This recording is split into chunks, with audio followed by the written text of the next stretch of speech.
Hello from the road. I'm Sankalp. In this video, I'm going to talk about the 5 levels of emotional intelligence. So, we are working on creating some other videos and we have a new editor on board. So, my usual studio quality video is not going to come out this week, but it will come out next week, most likely. But I thought instead of missing and skipping out on a week, I'll show up. I'm a bit disheveled. I'm traveling, so you can see I'm not quite groomed, let's just say. But new look. And I just made this post on Instagram. So let's just dive right into it. Let's talk about the 5 levels of emotional intelligence. And this is original stuff. I've not borrowed this from anywhere else. This is coming from years of thinking about what emotional intelligence is and what sort of skill set does it involve. We hear people saying about emotional intelligence all the time, but we don't quite talk about what it actually entails. What does it actually comprise? And in this video, I'm going to go deep into it so that this huge umbrella of emotional intelligence is demystified, and we talk about the specifics, things that are actionables, things that you can act on and implement in your lives. So the 5 levels of emotional intelligence. Now I got to say, I'm in a my room here is quite close to the airport, which means there's like 3 planes every few minutes. Well, 1 plane every 3 minutes, I think, is the frequency in Mumbai.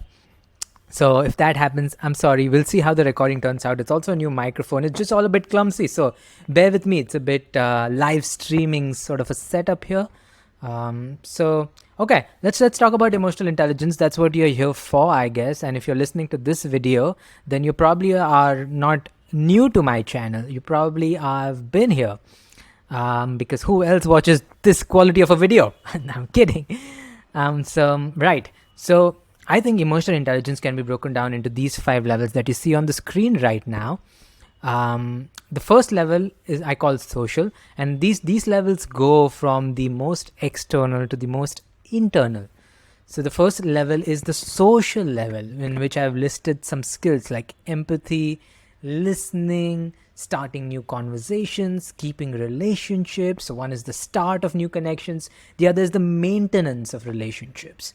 So we know from a lot of psychological research that relationships matter, but they matter not only in their deepest I love you for life form, but they also matter in their superficial form, in their acquaintance form. So there is this study that I talked about, which injected people with rhinoviruses. They essentially caused a common cold.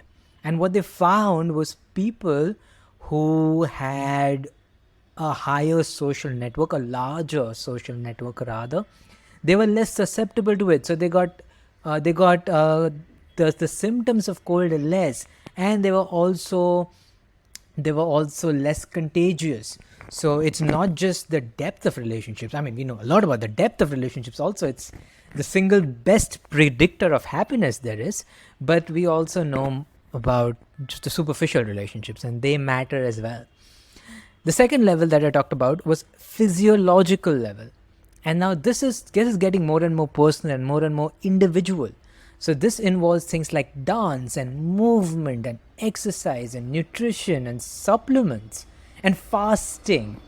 So there's a plane going up there. So anything that you may see on something that might need you to move, something that might need you to manipulate your body in some way, and I say manipulate as a sane word, not in this sinister way, then that is physiological. Technically, alcohol and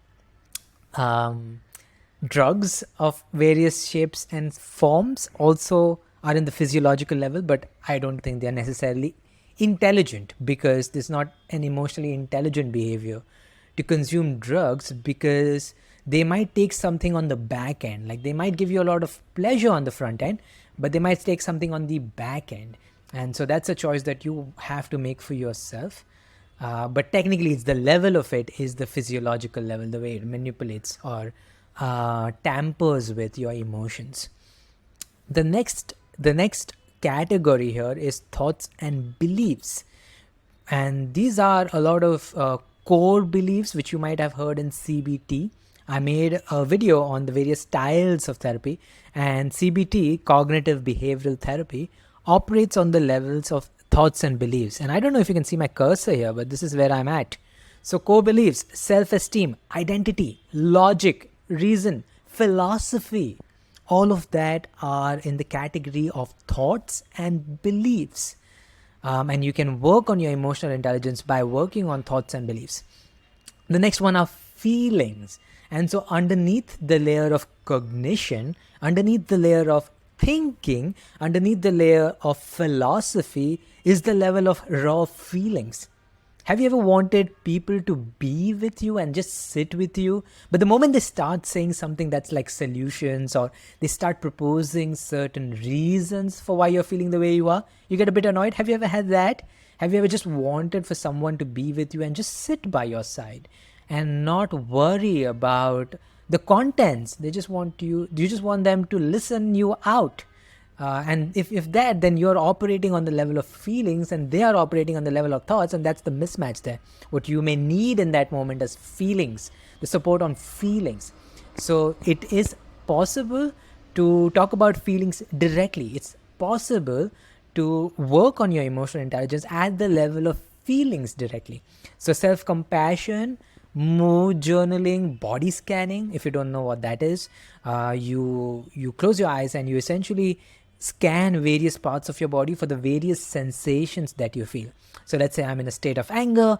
I could just close my eyes, open up and see how it feels in my chest, how it feels in my knees, and just go all over your body and develop that profile of how your body feels when you're facing different emotions or otherwise. And what that does is develop this massive introspective awareness of the relationship between your physiology and your feelings. All feelings appear as sensations on the body. So gratitude, love for self and others, I think those are pretty self-explanatory. Of course, that doesn't mean it's simple, and I can record longer videos on each of these bullet points respectively, but this one was a bigger overview of emotional intelligence in my view. And then the next one is spiritual. And this one, by spiritual, I don't necessarily mean religious, although a lot of people can find solace, spiritual solace in religion.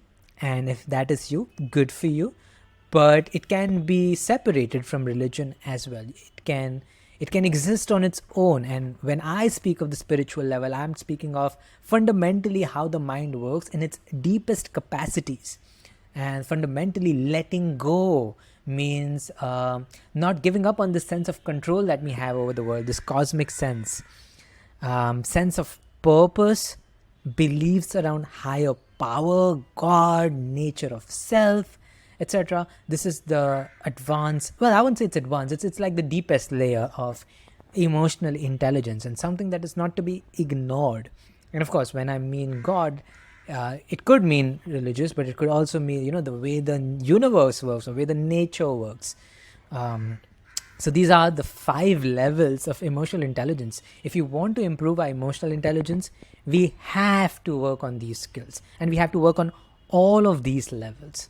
A lot of times when we take therapy or when we take coaching even, what might happen is they may target one level or the other, and as a result, we may not see this holistic improvement in our emotional intelligence, and we may get discouraged. We may think that therapy does not work, or we may think that nutrition does not work, or we may think that exercise or communications, whatever, does not work. And that is because we might be ignoring the other levels. We might be too zoned in on one level, and we might be ignoring the other levels. There's a crow right outside my window here. I don't know if you can hear it, but it's like it's trying to communicate with me so loudly. But regardless, these were the 5 levels of emotional intelligence, a 50,000 feet overview. I hope you found this useful, and I hope you appreciate me showing up, even though it's not the most polished production value there is. But hey, I hope the sound is also new. Let me know how you like the microphone. But other than that, may you be happy, may you be peaceful, and may you live with ease.